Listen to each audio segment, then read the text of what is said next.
Welcome to Dosen Pendakis Vlog. Vlog kali ini Doski bakalan ngajakin teman-teman ke gunung yang merupakan 18 gunung keramat di Jawa Tengah.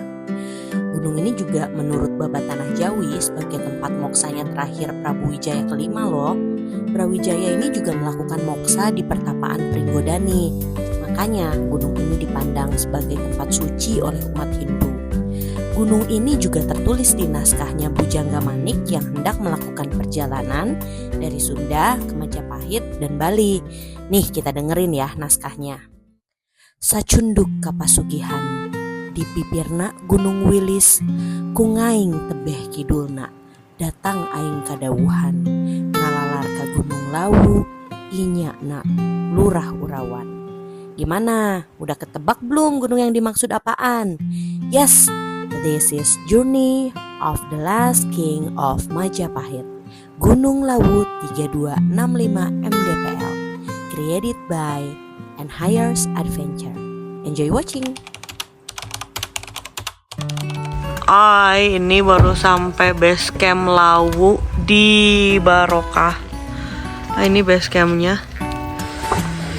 Baru sampai jam berapa ini ya? 11-an deh kayaknya. Halo, ini akhirnya tadi ke base camp sebelumnya, tapi ganti jadi ke base camp Andika. Ini nih kondisi di base camp. Ini lumayan penuh nih. Ini ada Mbak Ima. Hai Mbak Ima. Ini ada Fitrah Kelana, ada Eka Susanto, dan the one and only Bil. Nah, sama juga nih lagi tapping juga nih.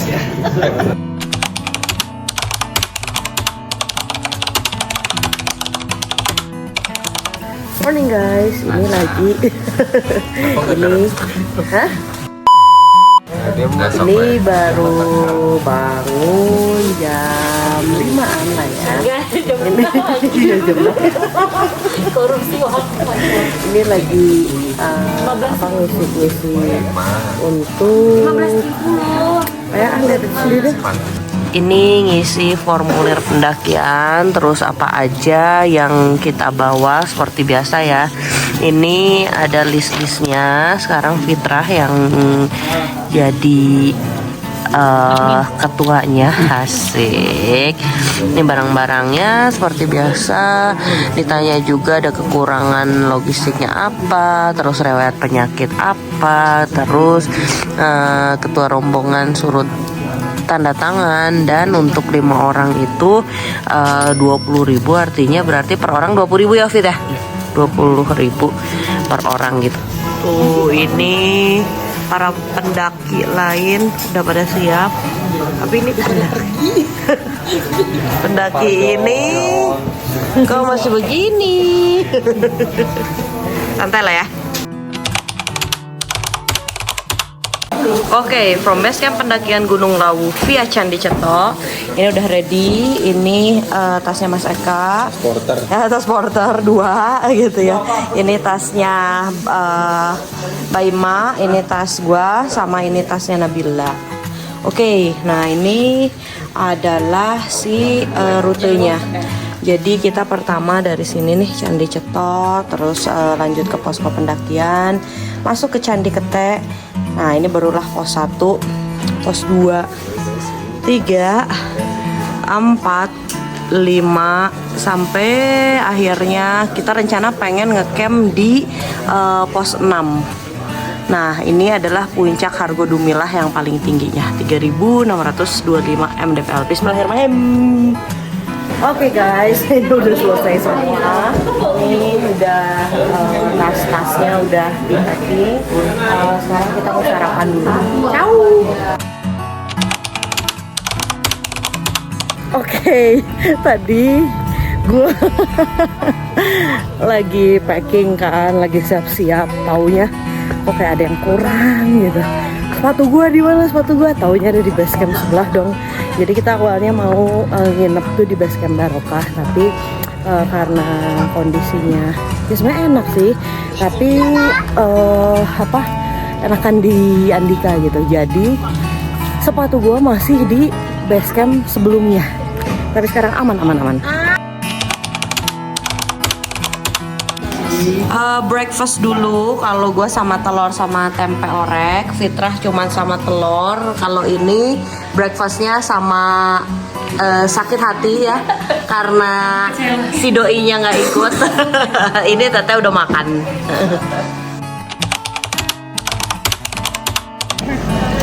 Selamat datang di NHR Adventure.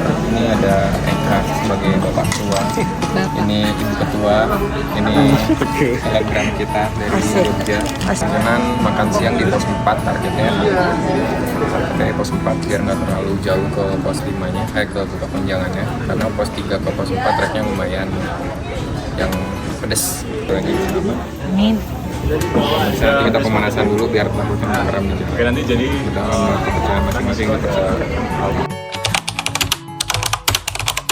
Seperti biasa, yel-yel kita kebangsaan kebesaran sebelum berangkat. NHR Adventure. Akik. Mantap John.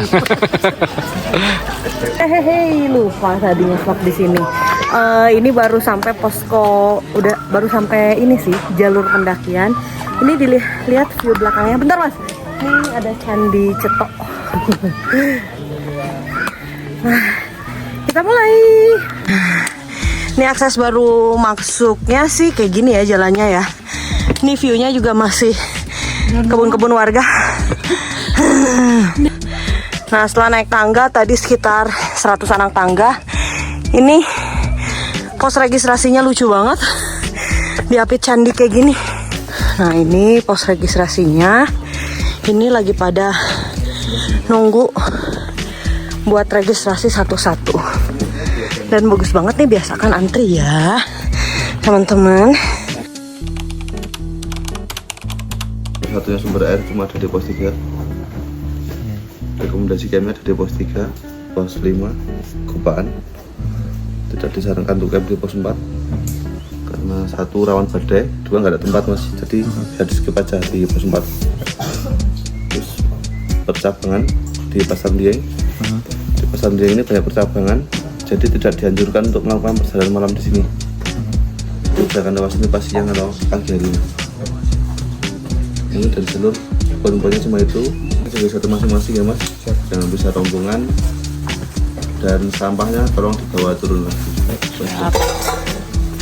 Ini adalah akses aman.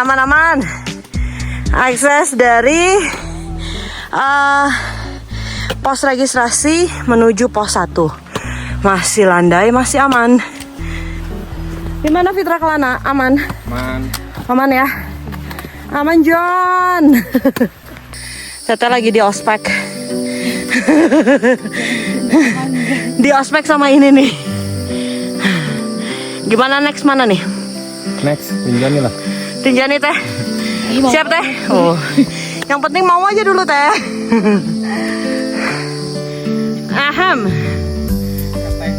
Asik, ketek John. Sip, balik lagi bersama Doski. Ini tadi kita jalan sekitar 10 menitan. Dan udah sampai di namanya di Candi Ketek. Bukan ketek ya, soalnya kalau ketek ini monyet gitu. Jadi ini hampir sama dengan yang ada di India. Kalau di India kita tahu ya dewanya tuh adalah Hanuman. Nah begitu juga di sini. Jadi di sini dulunya banyak Hanuman dan ini juga dibuat untuk pemujaannya para dewa Hanuman gitu. Ini kita bisa lihat langsung monyet-monyetnya. Ini para monyet-monyetnya. Monyet John. Ini juga yang lagi video monyet John. Oke, nah ini juga sama si Candi Ketek ini kalau misalnya kita lihat dia masuk kepada cagar budaya. Nah kalau masuk kepada cagar budaya itu yang kayak gimana sih? Artinya yang pertama dia adalah bangunannya lebih dari 100 tahun. Yang kedua adalah dia juga memiliki nilai historik atau sejarahnya. Nah, historik atau sejarahnya yang tadi kita ceritain. Dan yang ketiga adalah si cagar budaya ini jadi nggak bisa sembarangan orang gitu lah, semuanya bisa masuk. Tapi limited, dibatasi, ada requirement. Itu teman-teman. So guys, ini udah sampai di Desa Wonotirta. Ini sebenarnya belum pos 1 sih. Jadi ini juga nih, ini namanya Local Authenticity nih. Jadi pada saat kita mau naik ke Candi Ceto, seperti yang dibilang ya, Candi Ceto, candi itu kan sama dengan tempat ini ya, tempat yang suci lah. Jadi Mas, aku izin videoin ya. Nah, pakai selendang kayak gini nih. Ganteng Mas, cakep. Oh. Nanti ngambilnya di sini teman-teman. Nanti di atas ada kayak keranjang gitu. Tinggal kita balikin deh di sana gitu. Jadi wajib ya Mas ya pakai ini ya. Tradisi. Oh, udah tradisi. Nah, ini Masnya juga orang sini Mas ya? Oke, tuh. Tapi motifnya ada kekhususan nggak Mas ini? Enggak. Oh, enggak ya. Yang terpenting adalah kita pakai selendang, artinya untuk menghormati leluhur. Ingat, candi itu adalah tempat suci bagi agama Hindu Buddha. Mantap. Yuk, kita mulai jalan. Nah, ini kita udah mulai jalan. Ini biasa juga sih dilakukan di candi-candi yang lain gitu. Karena yaitu tujuannya untuk menghormati para leluhur ya. Tapi bebas sih mau dipakai kayak gini selendang atau mau dipakai jadi kain. Udah dulu ya, ngap. Ini ada Teh Ima, Mas Eka, Mas Fitrah masih di belakang. Nah teman-teman, kalau misalnya lihat ada kayak semacam patung-patung gitu sama payung sebelum memasuki candi, ini biasanya artinya adalah ini pintu gerbangnya. Lupa lagi namanya apa, nantilah dicari tahu dulu ya. Oke guys, cerita dikit tentang Lawu. Jadi Gunung Lawu ya. Lawu itu artinya, atau nama dulunya adalah kantong ya, pakok. Artinya Lawu itu tinggi atau megah gitu. Kalau dulu juga namanya dewa gitu. Nah, kenapa disebut dewa? Karena Gunung Lawu ini adalah sebagai tempat pamoksaannya Brawijaya kelima. Nah, kalau misalnya dilihat ini kita udah mulai memasuki candi. Kita ini ibaratnya lah ya, kita tuh udah mulai memasuki Brawijaya saat mau proses moksa ya. Jadi ini juga sekalian perjalanan spiritual ya. Oke, nah tadi sekitar 150 anak tangga.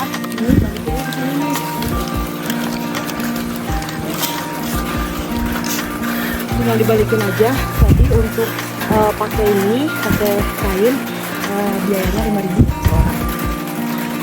Tapi belum masuk pos 1. Ini bentar lagi. Sebelum masuk ke pos 1, yuk kita cerita tentang jalur pendakian ke Gunung Lawu. Pendakian Gunung Lawu ini sudah dilakukan sejak abad ke-12 pada masa kolonial untuk kepentingan pembukaan lahan pertanian, pemetaan, dan kondisi sosial. Jalurnya pun dibagi dua, ada yang resmi sama yang gak resmi. Kalau resmi biasanya lewat Cemoro Kandang, Candi Ceto, dan Cemoro Sewu. Kalau yang gak resminya sih banyak, ada Jagaraga, Ngerambe, dan lain-lain. Yang gak resmi ini biasanya digunakan masyarakat setempat untuk mencari kayu, tanaman, dan ritual. Nah, yang Doski laluin adalah jalur Candi Ceto. Jadi jalur Candi Ceto ini sebenarnya emang medannya berat, jalurnya terjal, tapi dia mengungkap sejarah paling banyak dan terdapat 5 pos untuk di Candi Ceto. Oke, so ini udah sampai di namanya si Patirtan Saptarsi. Ini adalah salah satu tempat ibadahnya Brawijaya.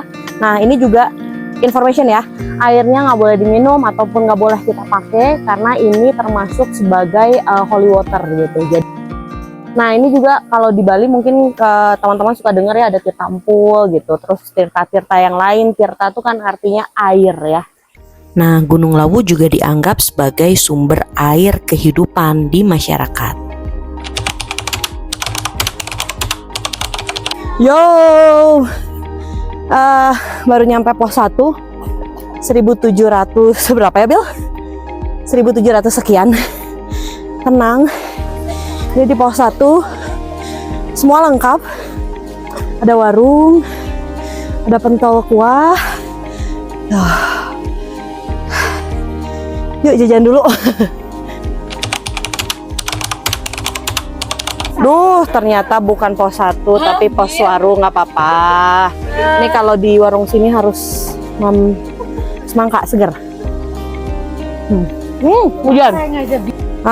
Ini sebenarnya dari tadi banyak bonus banget, tapi pas mau 100 meter ke pos 1 lumayan nih. Aksesnya seperti bandaran ya. Saking asiknya di jalan sampai lupa ngingetin sebenarnya Gunung Lawu itu secara geografis di mana sih? Jadi Gunung Lawu itu terletak di 2 provinsi, Jawa Tengah dan Jawa Timur, meliputi 3 kabupaten, Karanganyar, Ngawi, dan Magetan. Gunung Lawu ini adalah gunung tertinggi keempat di Jawa Tengah setelah Semeru, Slamet, Sumbing, baru deh Lawu. Plus Lawu ini juga gunung tertinggi di dunia ke-76. Nah, Lawu ini memiliki 3 puncak, Hargodalem, Hargodumiling, dan Hargodumilah. Ingat nih guys, Lawu ini adalah salah satu gunung favorit pendaki di Jawa Timur. Walaupun gunung ini terkenal angker. Angkernya gimana sih? Yuk kita cerita. Setelah tadi di prank sedikit, lihat ini pos 1. Yuk, sambil neduh. Pos 1 tanpa warung, namanya pos Mbah Branti. Tapi belum tahu nih Mbah Branti itu siapa. Cari tahu ya. Oke guys, karena tadi slow banget, nyantai gitu ya, dan dikit-dikit istirahat gitu. Jadi pos 1, dari registrasi ke pos 1 itu takes time sekitar 2 jam. Kalau Rikas Harsa, Uki dan lain-lain ya mungkin sejam. Kalau kita dikali 2. Nggak apa-apa, yang penting proses.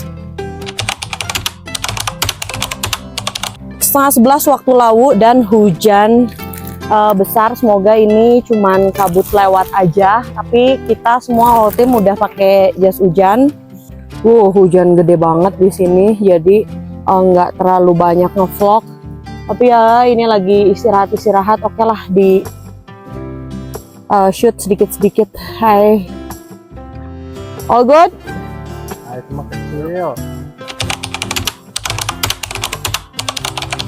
Tuh ginilah kondisinya. Ini sepatu udah seperti ini.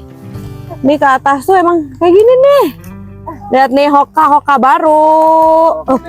Hoka bento. Ini bawa 2 tas. Ini aman. Nah, Uni Padang aman.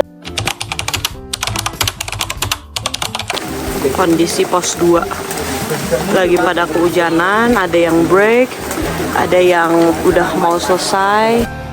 Yes, kalau teman-teman lihat kok pohonnya dililit kain, itu adalah motif poleng, memiliki makna seperti papan catur, artinya keseimbangan dan teratur. Motif ini juga menyimbolkan makna Rua Bineda, artinya 2 hal yang berbeda atau berlawanan. Contohnya ada kebaikan, ada keburukan, atau ada malam, ada juga siang. Kain poleng juga dimaknai sebagai keselarasan dengan ajaran Trimurti, yakni putih itu melambangkan Dewa Siwa sebagai pelebur dan hitam melambangkan Dewa Wisnu sebagai pemelihara. Nah, keduanya dapat diartikan bahwa manusia harus menjaga keseimbangan agar hidup damai, harmonis, terutama menjaga keseimbangan dengan alamnya.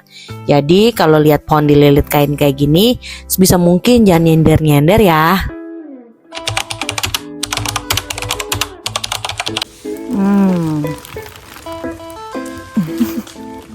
Tuh ini dari pos 2 menuju ke pos 3 ada satu arena yang kebuka gitu.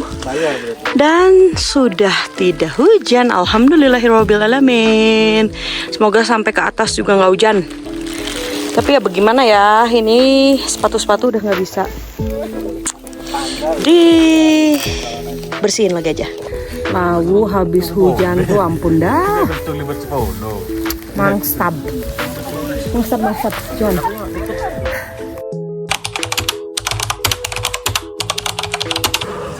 Udah sampai di pos 3 Cemoro Dowo. Seperti biasa di sini Ada Canang Sarinya. Tuh, ini juga di pos 3 ada sumber mata air.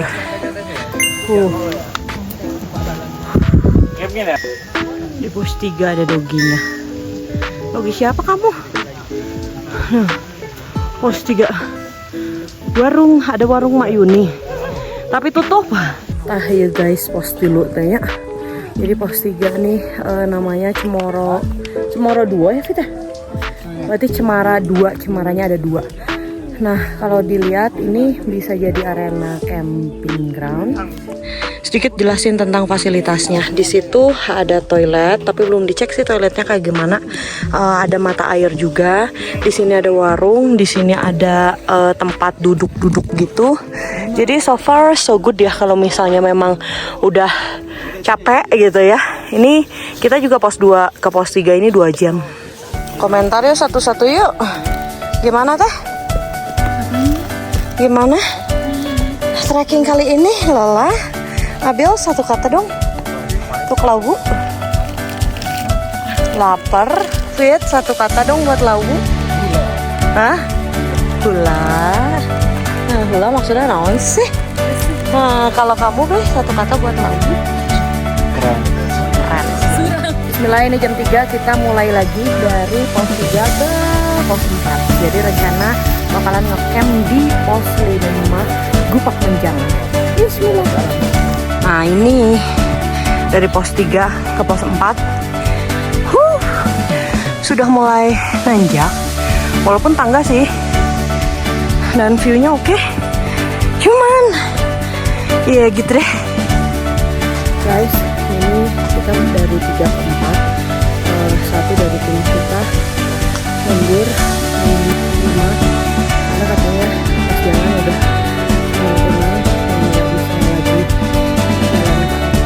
jadi dia mutusin bareng sama untuk ke bawah. Oh, ini kita lagi di pos, bukan pos ya, perjalanan dari 3 ke 4 ini sih yang gokil. Ini ngingetin kita sama Sumbing via Banara nih, persis banget kayak gini. Tapi Sumbing ya gitu deh, nonton aja di vlognya Sumbing ya. Nah kalau dilihat ini,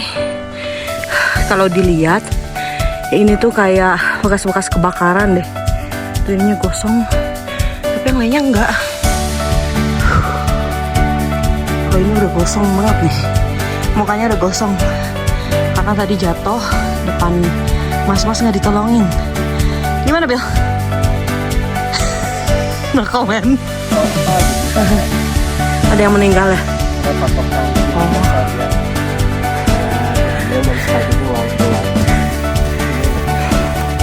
Kalau ini mah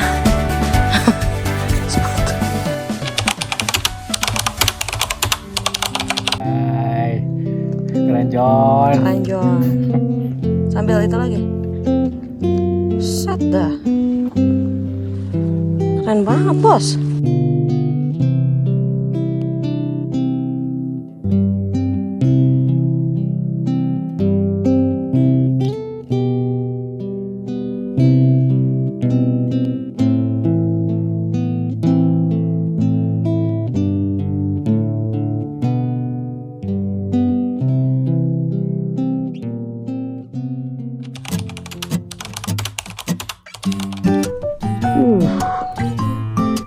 Mau foto berduaan?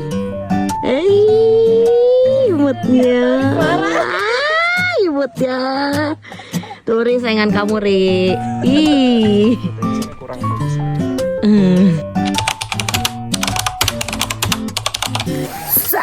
Pos 4 John, pos 4. Tinggal satu pos lagi, terus naik sedikit. Langsung deh Gupak Menjangan.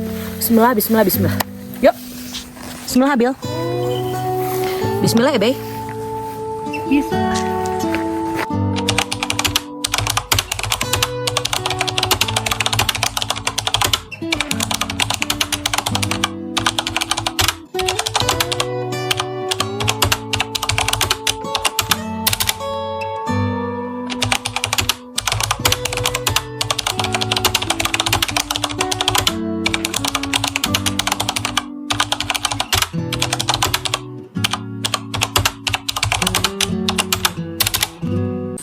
Yuk. And Hires Adventure. Oh, mantap. Bismillahirrahmanirrahim. Bismillahirrahmanirrahim. Ini day 2. Kita mau summit tapi emang agak kesiangan karena memang gak ngejar sunrise tapi ngejar makan di Boyem. HP gue mati dan chargerannya bawah sih, tapi ternyata nggak pas di power banknya gitu. Jadi ini pakai HP Nabila buat ngevlog. Back to the story, kenapa Gunung Lawu ini dikatakan angker? Menurut Doski sih terminologi angker kurang tepat. Mungkin lebih tepatnya Gunung Lawu ini punya berbagai macam sejarah. Kuy, kita cerita tentang sejarah Gunung Lawu.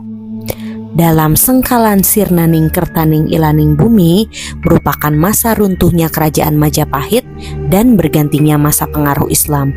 Brawijaya ini awalnya mendapat wangsit untuk mengasingkan diri ke Gunung Lawu. Dalam perjalanan pengasingan ke puncak Gunung Lawu, Brawijaya menemui kesulitan untuk menemukan jalan pendakian. Lalu Brawijaya bersama rombongan pasukannya sempat dihadang oleh Wongso Menggolo dan Dipo Menggolo selaku punggawa desa di bagian utara Gunung Lawu.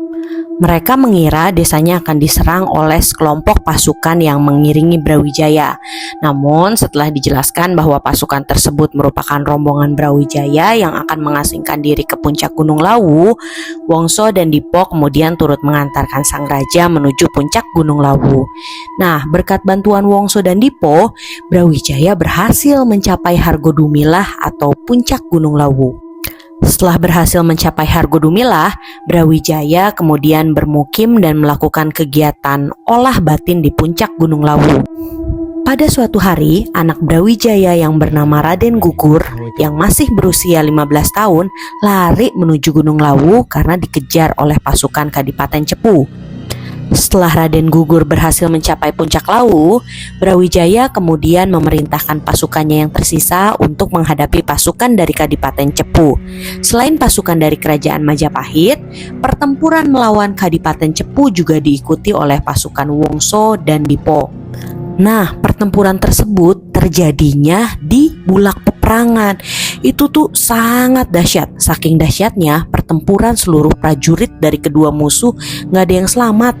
Hanya Raden Gugur, Wongso Menggolo, dan Dipo Menggolo. Loh, Adipati Cepu kemana? Nah, dia melarikan diri entah kemana. Saking marahnya Brawijaya, dia mengeluarkan sumpah bahwa Gunung Lawu ini tidak boleh dikunjungi oleh masyarakat dan keturunan Adipati Cepu. Guys, morning. Ini tadi sudah jalan dari Bulak Peperangan. Jadi Bulak Peperangan tuh tempat Brawijaya sama siapa ya, Be? Sama Cepu berantem gitu. Makanya kalau misalnya nginep di sana biasanya suka ada suara kayak peperangan gitu ya, pedang-pedangan. Nah, sekarang kita sudah OTW dari Bulak Peperangan menuju Gupak Menjangan. Gupak Menjangan, guys.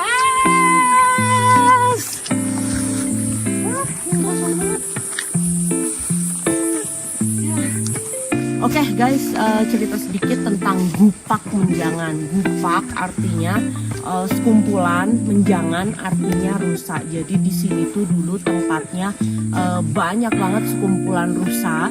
Nah, konon ya katanya kalau misalnya kita melihat bekasan Gupaknya, bekasan kumpulan menjangannya, itu dia kayak menjadi kardil. Nah, konon katanya kalau misalnya kita ngelihat bekas-bekas kumpulan Gupaknya gitu, bekasnya, nah itu bisa menjadi sumber mata air. Jadi nanti kalau misalnya lihat sumber mata air, nah itulah bekasnya. Oh ya, satu lagi nih, sebagai orang pariwisata ini bagus banget gitu. Jadi kita harus menjaga kebersihan setempat. Jangan nyampah ya guys. Oke John. Kita lanjut nih guys ceritanya. Nah, setelah di Bulak Peperangan, atas kegigihan kedua pengikutnya Brawijaya, Wongso dan Dipo, Kemudian keduanya dijadikan patih untuk menjaga Gunung Lawu.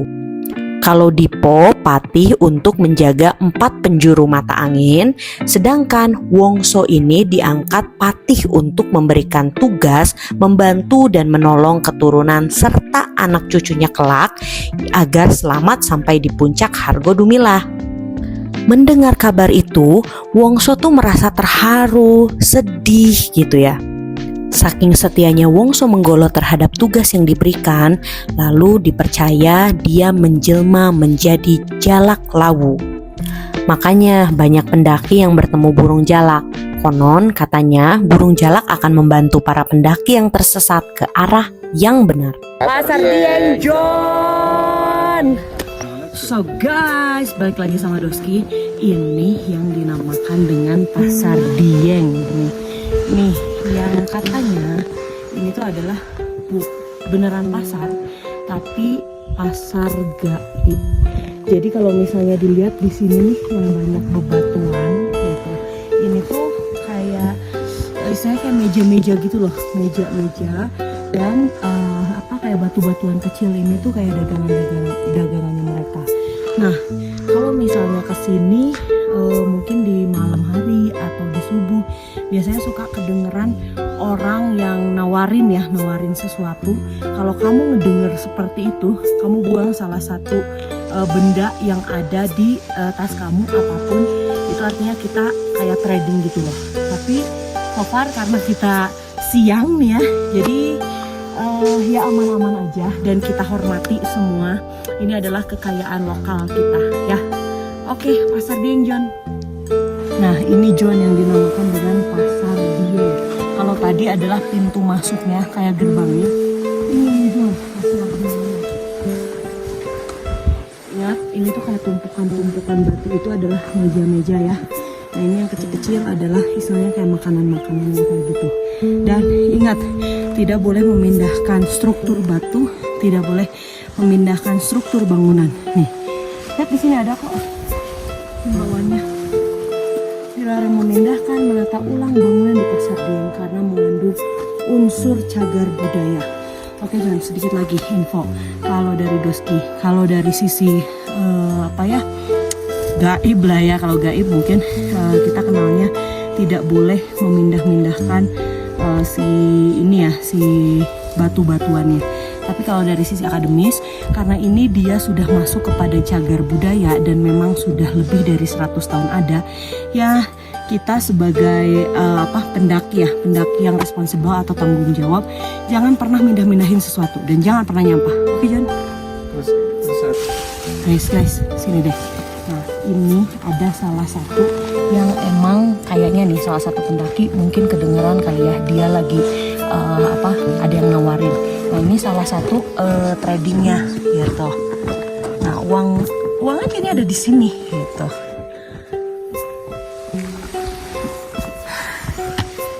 Kita lihat lagi ke tempat-tempat lainnya. Mungkin dia lagi ada sayur ya di sini, kita nggak ada yang tahu.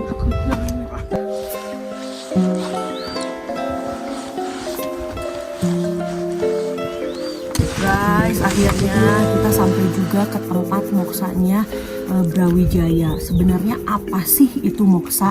Teman-teman bisa cek sih sebenarnya di YouTube-nya Dosen Pendaki yang versinya di Bali.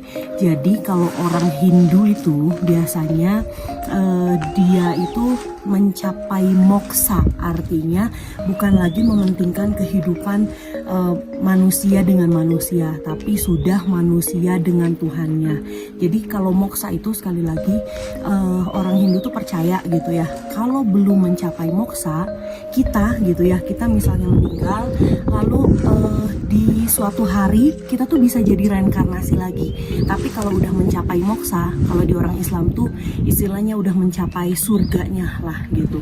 Nah, ini teman-teman yang dinamakan dengan tempat moksanya Brawijaya. Dan kalau teman-teman lihat di sini tuh ada istilahnya kayak bangunan-bangunan gitu ya, bangunan-bangunan tempat untuk para masyarakat berziarah di sini.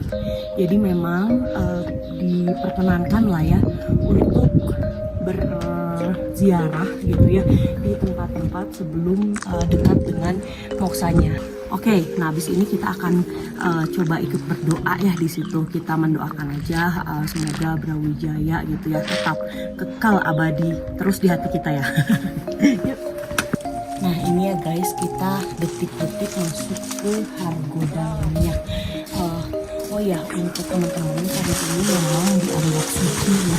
Jadi teman-teman untuk perempuan yang sedang menstruasi nggak boleh ya sampai masuk. Nah, inilah tempat yang dipercaya Brawijaya melaksanakan moksanya. Jadi di sini ia mencapai tingkat kesadaran tertinggi, melebur dirinya dengan alam semesta. Dan dengan moksanya Prabu Brawijaya V di Hargodalam menandai berakhirnya era Majapahit dan awal dari era Islam di Nusantara. Pas banget dosen pendaki ke sana, ini ada masyarakat yang sedang melakukan ritual dan ziarah ke Prabu Brawijaya V. Di sini mereka membawa tumpeng, buah-buahan, dan ada sesajen lainnya. So, Yang keras. dosen pendaki udah sampai di puncak gunung. Yuk, action. So, dosen pendaki udah sampai di puncak Gunung Lawu 326 mdpl di Hargo. Kurang 5, 3265. 3. Rapid. Yuk, action. So, dosen pendaki udah sampai di puncak Gunung Lawu Hargo Dumilah. Berapa nih? 3265 mdpl John. Puncak Gunung Lawu John. Wey, kita dari Unhires Adventure. Aku dosen pendaki Dan juga Fitra Kelana. dan Cakra Nirwana. Maha Barudak.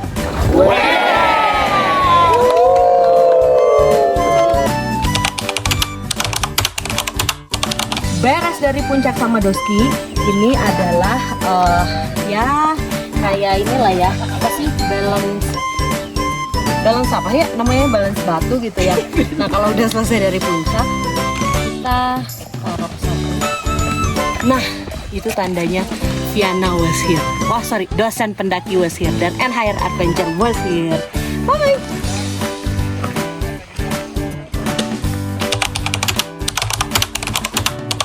Boyem John.